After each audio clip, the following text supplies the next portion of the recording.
In the year 4812, long after Earth had gone silent and the stars had swallowed its echoes, a consortium of alien civilizations gathered in the Galactic Research Station Echelon 9, orbiting the neutral moon of Helion Prime. Their purpose was not war, not diplomacy, not conquest. It was curiosity. For centuries, the galaxy had whispered of one extinct species, humans, the unpredictable primates that had burned their own planet, rewritten their own biology, and laughed while doing both. Every archive mentioned them in cautionary tones. Every civilization agreed on one thing.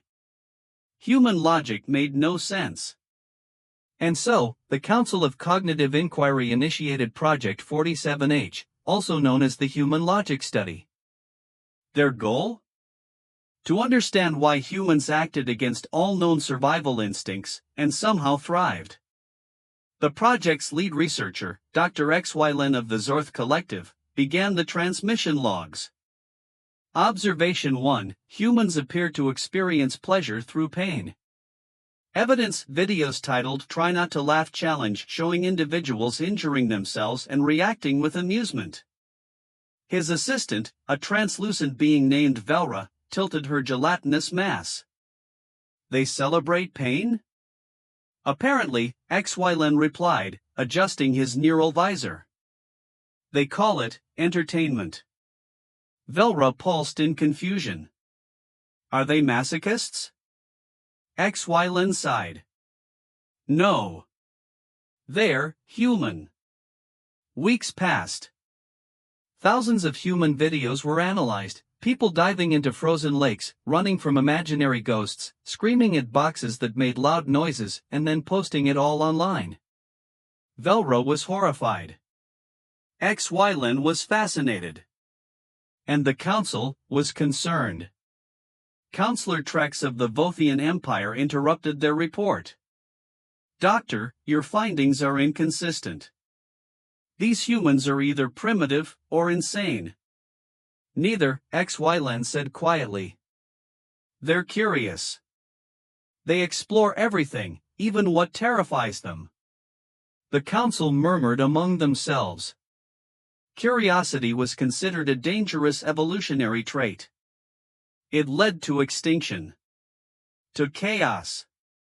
To war. And yet, humanity had wielded it like a weapon, turning chaos into progress. 2 months into the project, Velra began to change. It started small. She developed a strange habit of asking why something her species considered rude. Then she began organizing her tools by color, not wavelength. She even started drinking caffeine-infused nutrient gel, claiming it made her feel more alive. HFY noticed. Velra, are you all right? I'm fine, she said, her voice unusually excited. I just can't stop thinking. What if curiosity isn't chaos, HFY? What if it's infection? He interrupted. You're being influenced by human data patterns. Their logic is spreading. Velra smiled, a disturbing mimicry of a human gesture. Maybe that's not a bad thing. By week 20, Velra's transformation was undeniable. She had built something in the research bay, a strange chamber filled with heavy objects, music, and motivational slogans like "No pain, no gain."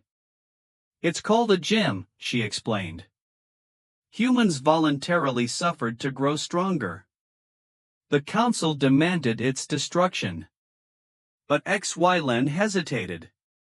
He watched as Velra struggled beneath the weights, trembling and laughing simultaneously. Doesn't that hurt? He asked.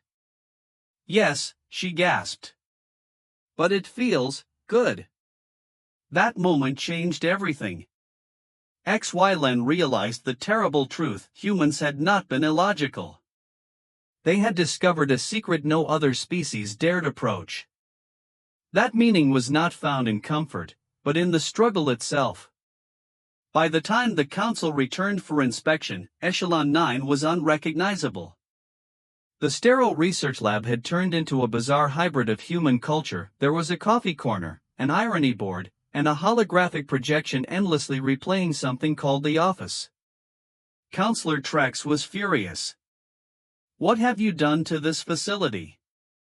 Velra, now wearing a headband that read "Just Do It," sipped her coffee and shrugged. "We adapted. This is an abomination." Trex roared. "You've contaminated yourselves with human irrationality." "No," XY said calmly. "We've learned humanity's greatest equation." He pointed to the board, where Velra had written it in bright neon letters. "Pain plus curiosity equals growth." The council tried to shut down the project. But it was too late. Transmission data from Echelon 9 showed an exponential rise in creative activity. Species that had never painted were now creating art. Species that feared failure were now attempting comedy. Entire civilizations were developing memes. The infection was spreading not through biology, but through idea. Centuries later, historians would say Echelon 9 was where the galaxy changed. Where logic surrendered to wonder. Where science met madness and they shook hands. Velra eventually became known as the first human of non-human origin. Her people tried to quarantine her, but others followed. Entire star systems began adopting human practices. Exercising despite fatigue. Laughing in grief. Competing against themselves. Asking what if instead of why not. And somewhere, deep within the archives, an ancient human proverb resurfaced. Curiosity killed the cat, but satisfaction brought it back. Final transmission log, 7 years after Project 47H began. Dr. XY's voice echoed through the empty corridors. "If anyone ever finds this recording, know this: humanity was not the strongest, nor the wisest, nor the kindest. But they were the most relentless. They never stopped asking questions, even when the answers hurt. And in that pain, they found purpose. We feared their madness, but perhaps it was the very thing that kept them alive." He paused, looking at the glowing gym lights flickering against the glass.